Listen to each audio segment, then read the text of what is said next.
ना कोई पागल नहीं होती हूँ मैं पैसे को देख के। बस इंसान के पास 2 वक्त की रोटी। उल्लुओ, अगर पैसे के लिए चैनल बनाना होता तो 4 साल पहले ही बना लेते। घरों की इन पे संभल नहीं रही होगी, लेकिन दूसरे को इन्हें ज्ञान जरूर देना है। तो भाई अपने घरों की संभाल लो, दूसरा ना ही इन फ्यूचर कभी पढ़ूंगी। जब तक मेरे अंदर सांस है ना, मैं तब तक लड़ूंगी। इन लोगों ने मुझे 2 गाली बकी तो मैंने इनके रिप्लाई में इन्हें 10 बकी।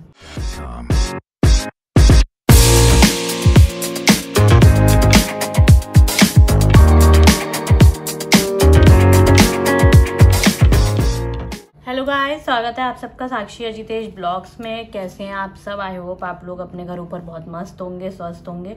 और मैं माता रानी से आप सबके लिए प्रे करूंगी, जो मेरे चाहने वाले हैं, कि आप लोग हमेशा खुश रहिए और मस्त रहिए। तो गाइस, काफ़ी लोगों की ये शिकायत है हमसे कि तुम घर की बातें यूट्यूब पर क्यों खोल रही हो, तुम घर की बातें यूट्यूब पर क्यों बता रही हो, तुम लोगों की बुराई क्यों कर रही हो।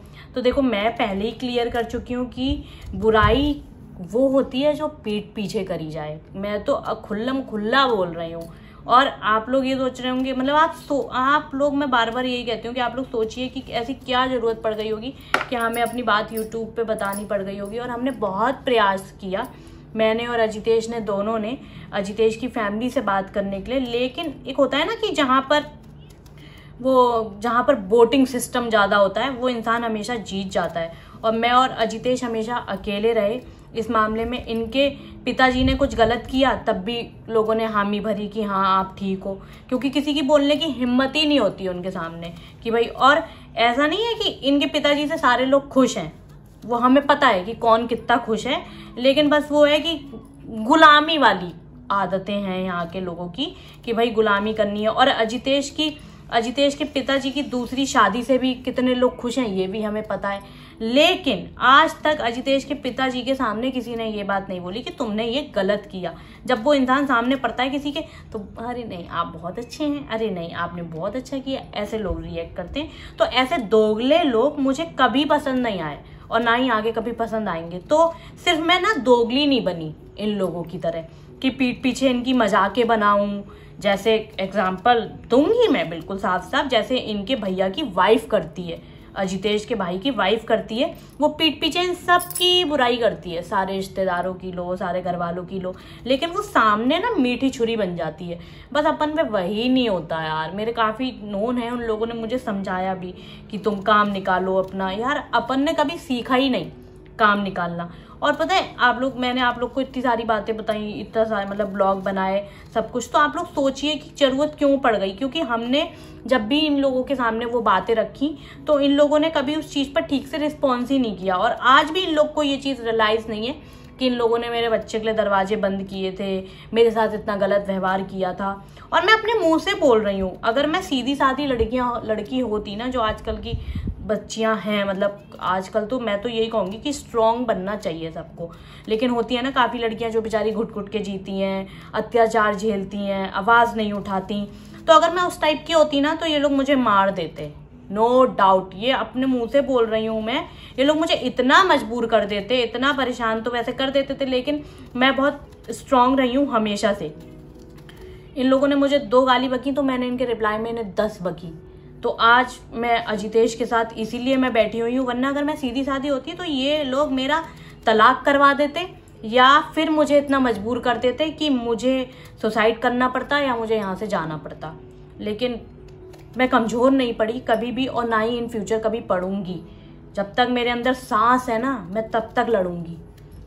भाई कोई मुझे रोटी नहीं खिला रहा, और रोटी भी खिला रहा है, अगर मतलब मैं इसमें अपने पति का एग्जाम्पल दूंगी, अगर मेरा पति मुझे रोटी भी खिला रहा है तो यार उसकी गलत बात बर्दाश्त थोड़ी करूंगी मैं। आप लोग समझ रहे हैं ना मैं क्या कह रही हूँ? मैं किसी की गलत बात बर्दाश्त नहीं कर सकती। आप मुझसे प्यार से सारे काम करा सकते हैं। और ये ना बहुत छोटी चीज है, मैं आपको बताऊं, मैं एकदम पता है इन लोग के साथ ना वैसे रहती थी कि मैं खुद ही इनकी बेटी बनना चाह रही थी कि भाई मैं बेटी हूँ।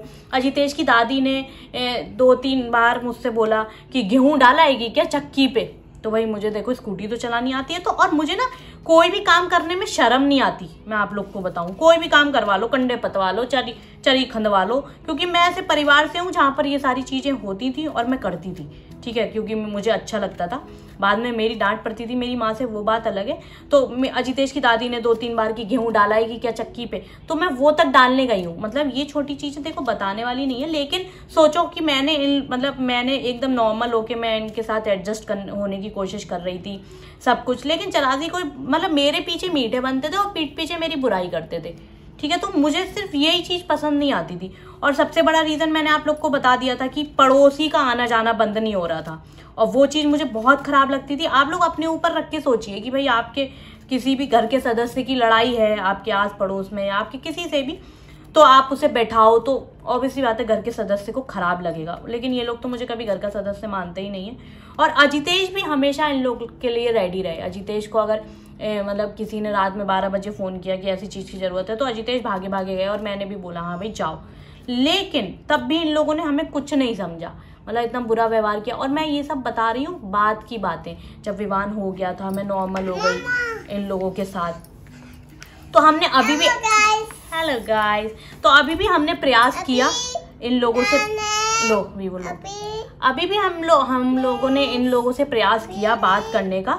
लेकिन अजितेश के हमने वो वीडियो भी रिकॉर्ड की है, जरूरत पड़ी तो हम डालेंगे।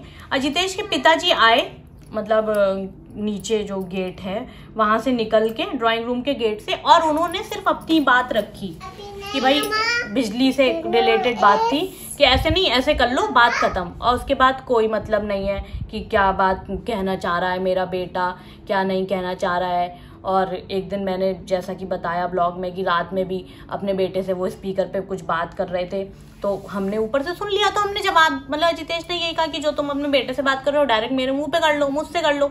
हमें ना ये पीठ पीछे वाले लोग बिल्कुल पसंद नहीं आते, बिल्कुल भी। इसीलिए हमें जरूरत पड़ गई आप लोग को बताने की, क्योंकि एक टाइम था। और पता है जब इन लोगों ने मुझे एक्सेप्ट किया था, देखो मेरे पिताजी ने तो साफ साफ मना कर दिया था कि भाई लड़की जहां रहे खुश रहे, हमें मतलब नहीं है, ऐसे हाथ खड़े कर लिया था, बात खत्म। लेकिन अजितेश के फादर अगर वो चीज करते तो हम कभी इनकी लाइफ में होते ही नहीं, हम चले जाते अपना कहीं भी देखते अपना जो भी रहता। लेकिन अजितेश के पिताजी ने एक्सेप्ट करने के बाद ये हरकतें करी हमारे साथ, तो हमें बहुत खराब लगा। एक टाइम था मुझे अब्रॉड भेजने की तैयारी हो रही थी शादी के 15-20 दिन बाद ना, ताकि मुझे लगे कि अरे ये लोग तो बहुत अच्छे हैं कि भाई तुम अब्रॉड चली जाओ पढ़ाई करने, ये हो जाओ। मतलब वो सिर्फ बातें ही होती थी, उस पर कोई एक्शन नहीं होता था।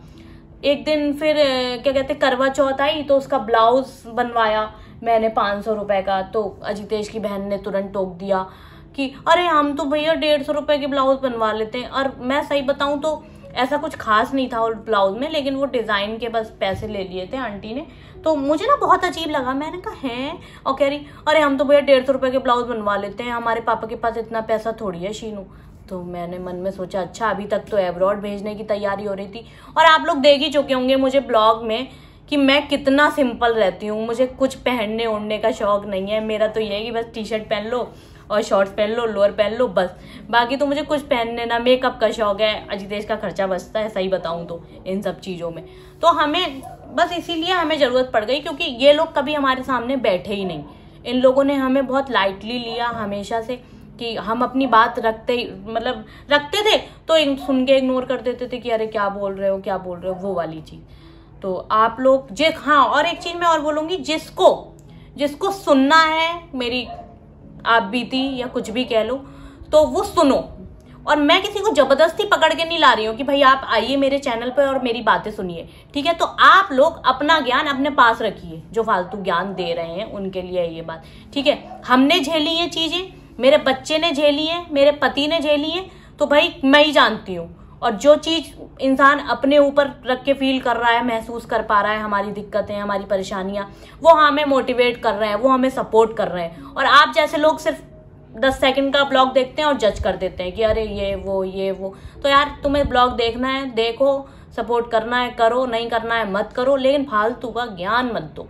अपने घर पे ज्ञान दो। किसी की जिंदगी परफेक्ट नहीं होगी, लेकिन यहाँ पे इतने परफेक्शन बन जाते हैं आकर, ना जाने कि इनसे ज्यादा परफेक्ट तो किसी की जिंदगी नहीं है। अपने घरों की इन पे संभल नहीं रही होगी, लेकिन दूसरे को इन्हें ज्ञान जरूर देना है। तो भाई अपने घरों की संभाल लो, दूसरे को ज्ञान मत दो। पसंद करना है करो, जबरदस्ती हम तुम्हें पकड़ के नहीं ला रहे हैं। और बाकी देखो, जो मुझे प्यार करते हैं वो मुझे समझते हैं, मुझे सपोर्ट करते हैं, और वो मुझे पता है इसी तरह हमें आगे बढ़ाते रहेंगे और सपोर्ट करते रहेंगे। और भाई देखो, जैसे लग रहा है कि भाई पैसे के लिए चैनल बना लिया, ये कर लिया, वो कर लिया, अरे उल्लुओ, अगर पैसे के लिए चैनल बनाना होता तो 4 साल पहले ही बना लेते, उस टाइम तो ज्यादा ग्रो कर जाता। अगर पैसे के इतने वो होते तो मैं तो अपने ससुराल वालों को भी यही बात बोलती हूँ कि पैसा तो मैं देख दाख के आ चुकी हूँ, तो इतना कोई पागल नहीं होती हूँ मैं पैसे को देख के। बस इंसान के पास 2 वक्त की रोटी होनी चाहिए खाने के लिए, और सुकून से होनी चाहिए कि भाई चटनी के साथ हो लेकिन सुकून हो। अब वो मेरे साथ है कि भाई मैं और मेरा पति एक प्लेट में खाना खा लेते हैं, इससे बड़ा सुकून एक मियाँ बीवी के लिए कोई नहीं होगा, अकॉर्डिंग टू मी। बाकी आप लोगों का क्या है मुझे नहीं पता। तो आप लोग को लगता है, जिन लोग को लगता है कि पैसे के लिए चैनल बना लिया, पैसे के लिए कंटेंट लेके आ रहे हैं, तो आप लोग की सोच, आपको मुबारक, आपको जो सोचना है सोचो। मेरे ससुराल वालों का भी यही सोचना है। अजितेश का बड़ा भाई भी यही कह रहा था कि चलो ठीक है, अब तुम्हारी क्या कहते हैं, रोटी चावल का खर्चा जो भी है वो निकल जाएगा। जैसे 4 साल से हम भूखे मर रहे थे, 4 साल से वो हमें खाना दे रहा था, वो तो मेरे सामने आए तो उससे बात करूंगी, मैं पूछूंगी भाई तूने कितना खाना दे दिया, हमें बता दे, हम तेरा कर्जा चुका दें, उससे पूछना है मुझे ये बात। तो आप लोग इसी तरह हमें प्यार देते रहिए, जो हमें सपोर्ट करते हैं, और इसी तरह हमारे ब्लॉग देखते रहिए। और जो बात मैं हमेशा बोलती हूँ, जिसकी जल रही है वो अपनी जलाते रहिए। Bye guys, love you all. जिसने भी चैनल को सब्सक्राइब नहीं किया है वो सब्सक्राइब करो, वीडियो को शेयर करो, लाइक करो और ढेर सारे कमेंट करो। Bye, love you.